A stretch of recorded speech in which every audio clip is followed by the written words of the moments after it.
Hey folks, it's your buddy Mike Messier. So this is going to be Mike's instant movie review of a movie I saw last night. So not quite instant, but instant enough.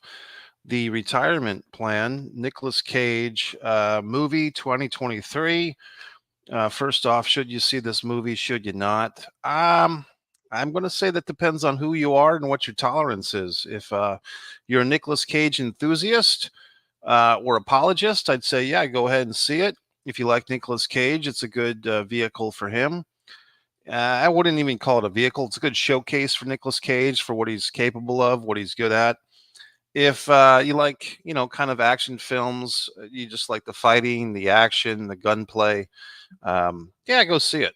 Now, if you're kind of one of these people that you're more selective with your movie going, if you really need a movie to be good or great in order to enjoy it or feel justified in paying the ticket price or even investing in your time, if your time is so selective, if your tastes are a bit higher, probably not. So I want to get into the depths of this. So I mean, I hope that helps. I mean, if you're looking to see a movie and this happens to be playing, it's not going to kill you to see it. You'll probably enjoy it. I pretty much enjoyed it. But as far as a filmmaking, piece of art or commerce, it does have some fatal flaws, of which I will just tell you about in this wonderful review. But first off, what's this movie about? Well, that's part of the problem. It's a little bit all over the place. It's a little contrived. I just got a little bit of spittle on my brand new laptop, which I'm upset about. So I'm trying to get that off of there. I get so upset about these reviews. I spittle. Let's discuss this thing. So there's a couple, I guess you'd say they're about 30 years old, 30, 35. Ashley and Jimmy. Once again, I've seen this in a few films recently, or several for the last several years, actually. For what it's worth, interracial couple, but that's not even part of the movie. Why do I mention it? Just because back when I was a kid, it was a big deal.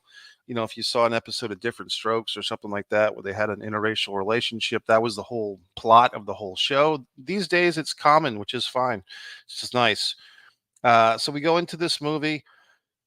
Basically, the character of the husband has done something. He has stolen a hard drive from his boss. Now, his boss is some type of gangster.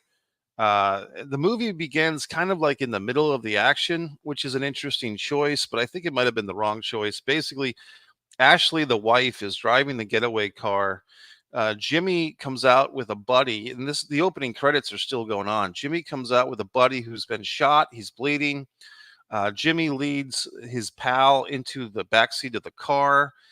He's directing his wife, who's very upset, to get to the hospital, but drive at the speed limit so that a cop doesn't pull them over. So we're kind of wondering what's going on here. What's all the excitement? What is this? And to be honest with you, the acting in this scene was not the best. These are very capable actors. It just had a feeling that this would grow on me throughout watching this movie. I don't think there was any rehearsal done in this movie. I think people just kind of showed up and did their thing. And, having worked on a few films myself, I can tell you, that a lot of times it's like that. Even with big stars, there just isn't time allotted or made to do any type of rehearsal. And I feel like, for the most part, actors can get away with it. And I still don't understand why they don't allow for rehearsal time on big budget pictures. It's just a way to save money, but it really comes through in the performance. I just felt like I was watching people act in a movie. I wasn't in a real situation in the opening scene, and that's not a good sign. And I mean, I think the actress, I guess she was in some of the Twilight films. She's actually from Jacksonville, Florida. So I don't mean to discredit her, but I'm just being honest. I wasn't really convinced that she was in this panicky moment. And the guy playing the husband wasn't terribly convincing either. But basically, that's how we go. And then the decision is, the husband makes the decision, take our child to the one place where we can hide. And of course, the wife is like, oh, we can't go there. And then, oh boy, here comes the exposition.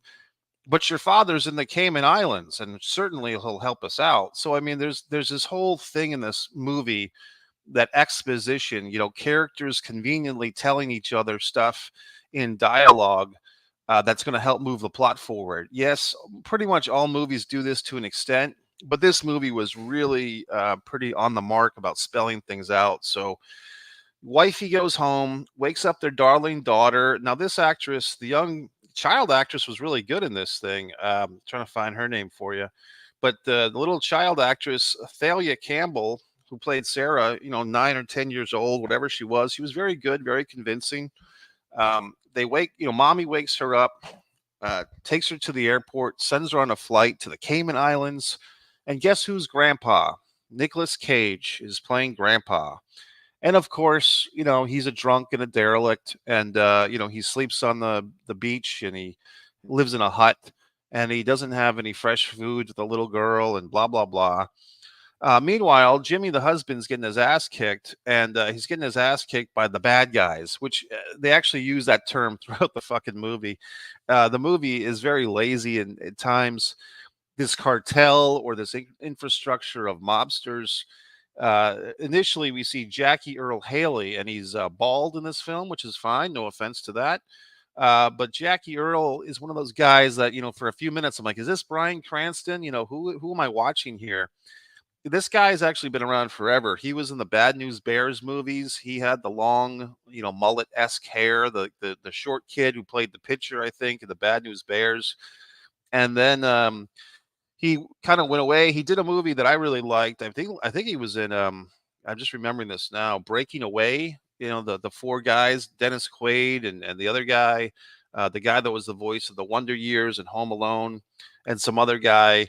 The riding the bicycles, the cutters. If you ever saw that movie Breaking Away, that's a classic. So he was in that, and he was also the rebooted Freddy Krueger in the Nightmare on Elm Street remake, which was not very well received. By the way, if you're watching this video on LinkedIn, Twitter, or Facebook, or YouTube, you can comment, but you have to go to the YouTube page and comment in the live chat. Otherwise, I won't see it. So some people get frustrated because they're commenting on Facebook or LinkedIn, and I don't see it until hours or weeks later. You have to click on the handy YouTube button. It's just over there somewhere. You just click it, and then you can live chat if you really want to say something. Let's move forward in this movie. God, there's so many things about this movie that I liked and I didn't like. More to the point, his buddy Jackie Earle Haley's muscle man. He's got a couple of muscle guys. He's got Ron Perlman as Bobo, and then he's got another one. Uh, Overall, there's a certain point in this movie that I would just say that they feel like there's too many characters. Like there's just too many characters, kind of all doing the same thing. And what they try to establish in this movie is that there's like a hierarchy of scum. Like, here's the bad guy and here's his henchman. But on top of this bad guy is Hector. There's a character named Hector that we don't see for about 2/3 of the movie. And then the big shocking reveal is that Hector, who's like the big boss, it's revealed to be a woman. Oh my God, Hector is a woman. So it's and like if there was some type of thing where Hector as a woman had some point or relevance to that, other than the shock value that a woman is named Hector, who cares? It really, there's nothing about the Hector character once she is revealed that her being a woman makes any big difference in whether and how she kills people or her level of crime or why she's doing thing. None of the bad guys really have any perspective or reason to be doing what they're doing. In fact, that comes up in one of the better subplots of this movie is Bobo, Ron Perlman, who does a great job with what he's given. Him and Sarah are probably the best thing in the movie because eventually Bobo, the bad guy, the henchman, has to take care of the little girl. But of course, he's going to have to put a bullet in her head if he's instructed to, which eventually he does. And then he has his little moment. Their relationship's probably the best thing about this movie. The cute innocent little girl, the big bad henchman. They connect about the book Othello. Yeah, I'm not making that up. And about Oliver Twist. And Bobo is kind of like, I mean, this could have been the movie, to be honest with you. It could have been the movie about the henchman who's assigned to the little girl, but he has a change of heart, and then they go on the lam. That would have been a better movie than this. I mean, that would have eliminated a lot of the crap in this movie.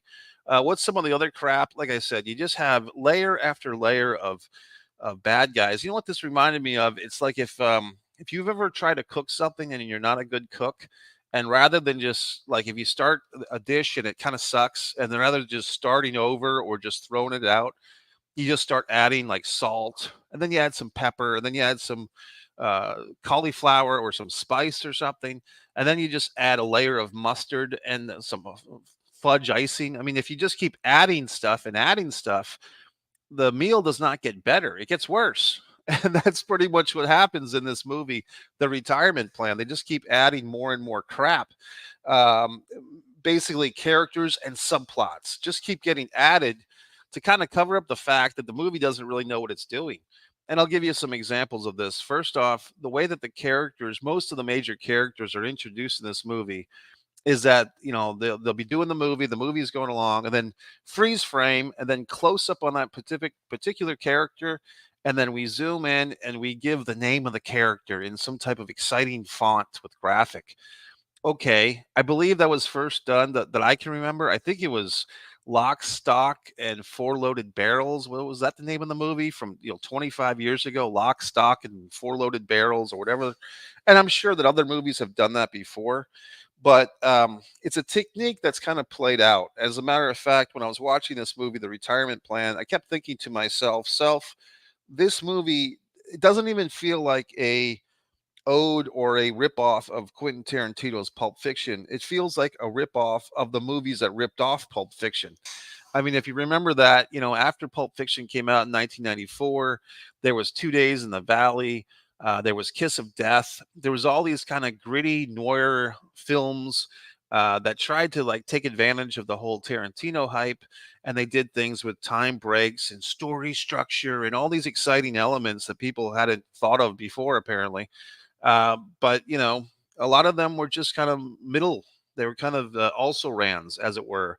And I feel like whoever made this movie, whoever wrote it, directed it, it felt like they were just really inspired by that early 2000s collection of crap. The 2 Days in the Valley and everything else. I don't know. So what else? God, so many things I could say.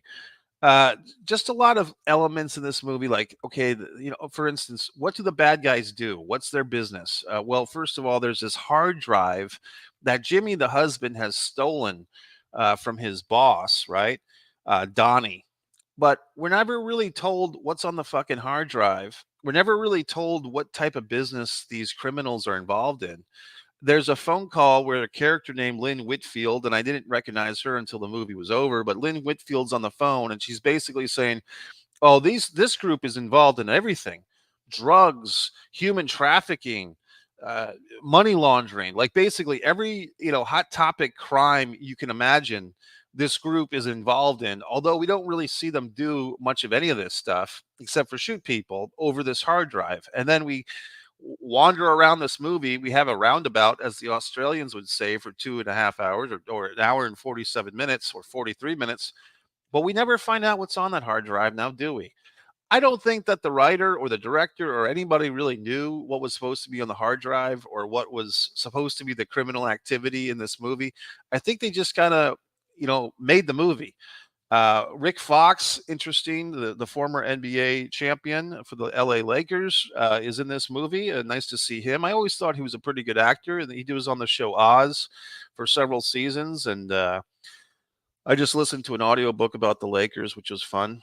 So Rick Fox is in this movie. And guess what? He plays the corrupt governor of Florida. Okay. So I don't know. It's just the movie ends finally, and it's one bad guy supersedes another bad guy, supersedes another bad guy, and then finally, the big revelation is that this whole thing was kind of masterminded by the good guys, by Rick Fox, who's sort of a good guy, and his team that are sort of good guys. But they've basically used Nicolas Cage to help them weed out the bad guys, and then they send Nicolas Cage on a boat and send him off on his merry way. We don't really see what's happened to Jimmy, the husband. He's kind of been forgotten about somewhere along the lines of this movie. He's been, beaten and kicked and punched in the head, but we don't really know what happens to him, if he lives or dies. I assume he lives.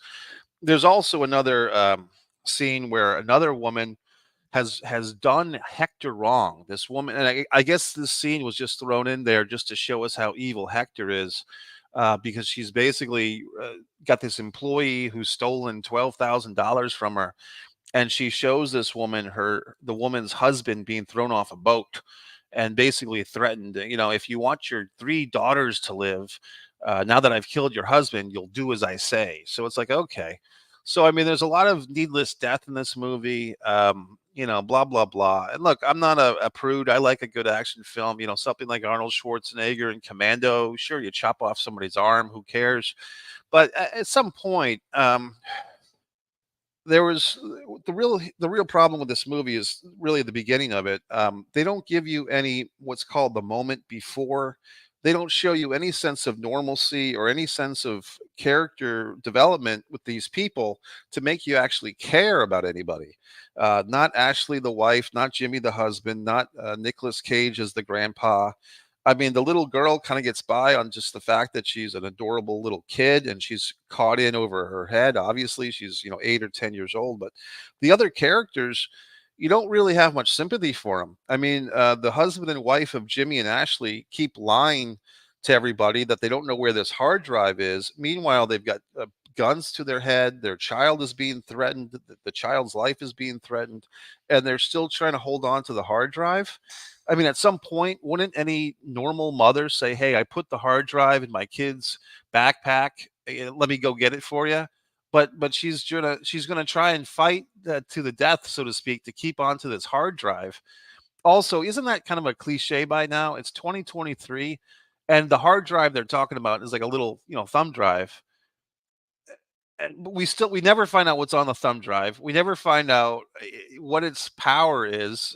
It's just dumb. It's just, maybe in 2005 that would have been enough. Oh my God, they got a thumb drive, but now it's just stupid. It's just absurd. And like I said, they have these open threads like what's on the thumb drive, what do these criminals do. They never answer these questions. I'm trying to think what else I hated about this movie. I'll tell you one thing I did like about the movie was the end credits, and specifically it sounds like an insult, but it's actually the song at the end credits. I was trying to remember. I think it's called Where Have All the Good Guys Gone, or Where Have All the Good People Gone.